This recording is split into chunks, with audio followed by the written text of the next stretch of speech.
Okay, so this week, what have I been doing? Well, two things really to update this week.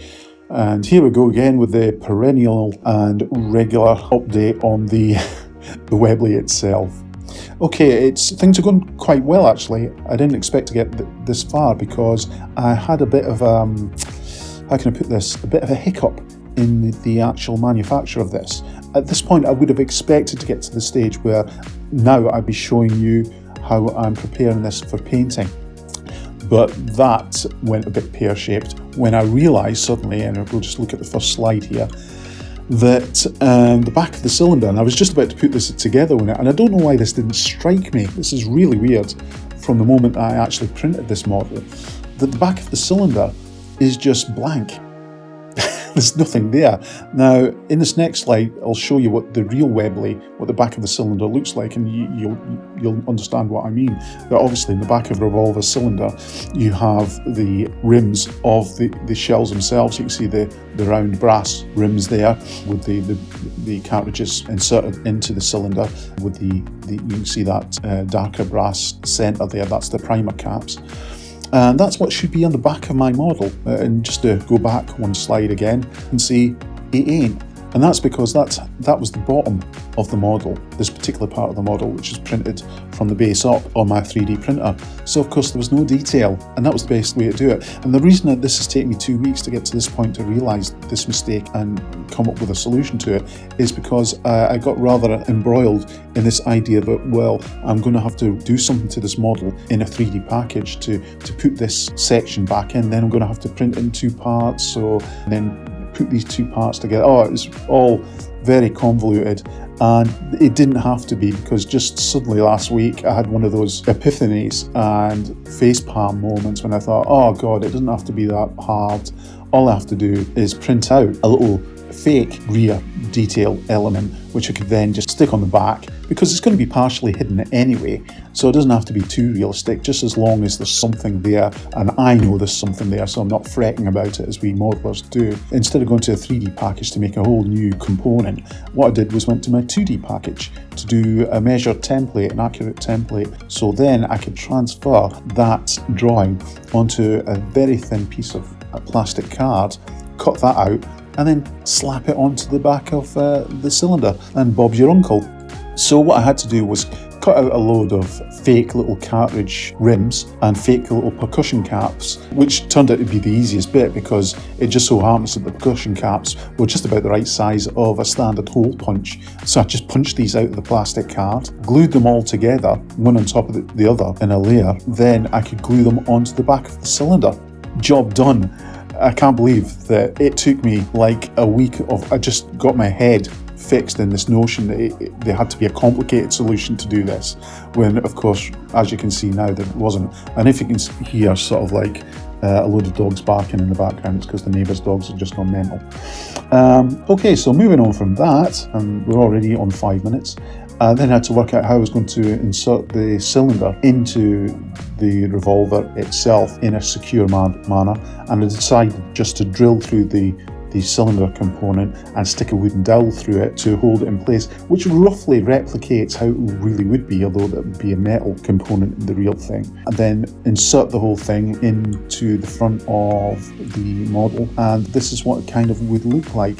Simple really, compared to the whole working out of the fake cartridges, and you can see how it's all going to fit together here, because the Webley revolver is what's called a break open revolver, so that's what it would look like if it was open, so you could see the cartridges like that. And in the real revolver there's spring tension in this, and it automatically ejects the empty cartridges when you break open the revolver like this. So we've actually kind of kick-started where I was again, and I'm back to my schedule, although at this point I reckon it's about 2 weeks late, and I'm moving on now to the fixtures and fittings, which are like things like the brass screws. I talked about that last week, how I managed to find screws that were the right size, and now I'm making all the small parts that involve the screws and embedding the screws in the model itself, and basically nearly there. So what we have, and this is the last picture, at this point in time with this picture that I am showing you now, I nearly have a realistic imitation firearm. So for a small amount of time until I actually mount this, I'm in a very sort of grey area legally if you really want to be a stickler about the law about this, and of course we should be sticklers about the law, but this is only going to be for a very short period of time until it becomes then a display ornament. And that's where we are with the Webley. Okay, well, I haven't got that out of the way. Let's get on to the main project this week. And the good news is this is a completely new starter. I'm a bit pumped about this one, as I'm going to have my first crack at a commercial scale model kit. So forgive me while I rummage around this box while I talk over this to give you some of the background. Since my stroke last year, and I'm sorry I mentioned that, but it kind of puts everything I'm about to tell you into context, I'd stopped making kits. All my recent model making and crafting projects are basically in need of what you could call, I guess, my rehabilitation and seeing if I could get back into the model making saddle. I started slowly with some very simple chunky projects, but I reckon now I'm ready to try out something a bit more ambitious. Now you're probably asking, but why a ship of all things? Well, before, when I was doing military models, they were mostly for my wargaming hobby, but now I fancied a completely fresh start really.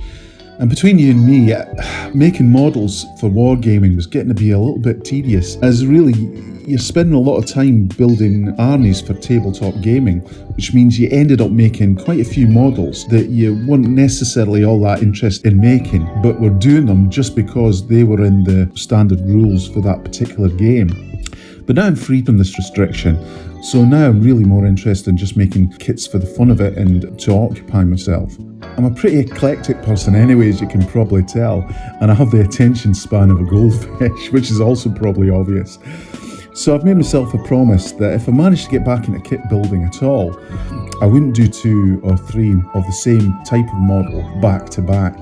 So this time around, I kind of had my heart set on doing something like World War I fighter aircraft, which I remember doing those when I was a younger kid, so there's kind of that nostalgia involved with it. Or some sort of ship. I've never done a ship before, so the idea of doing something completely new was quite exciting. So what I did was I toddled around to the local model shop. We've only got one left in my town, sadly. But as you can imagine, the downside of that is you're a little bit more restricted in what they might have. And in this particular case, they didn't have a World War I fighter, but they did have quite a nice selection of various ships.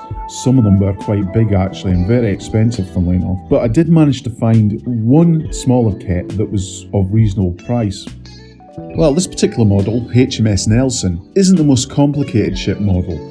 I wasn't going to do a 3-masted schooner with all its rigging first time out. It's a 1/700th scale, so I reckon it's quite doable for me. But to add a bit of a challenge with this one, I thought I might like to have a crack at mounting the ship on a seascape diorama. Now, I've never modelled realistic looking water before, even when I've done sort of wargaming terrain. I've never done rivers or lakes or anything like that. So I thought this would be a really interesting little project.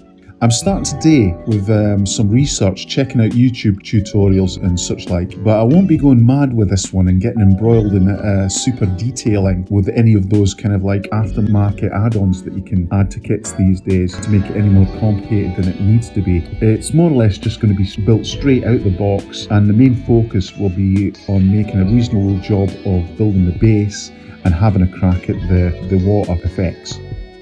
So, wish me luck with this one.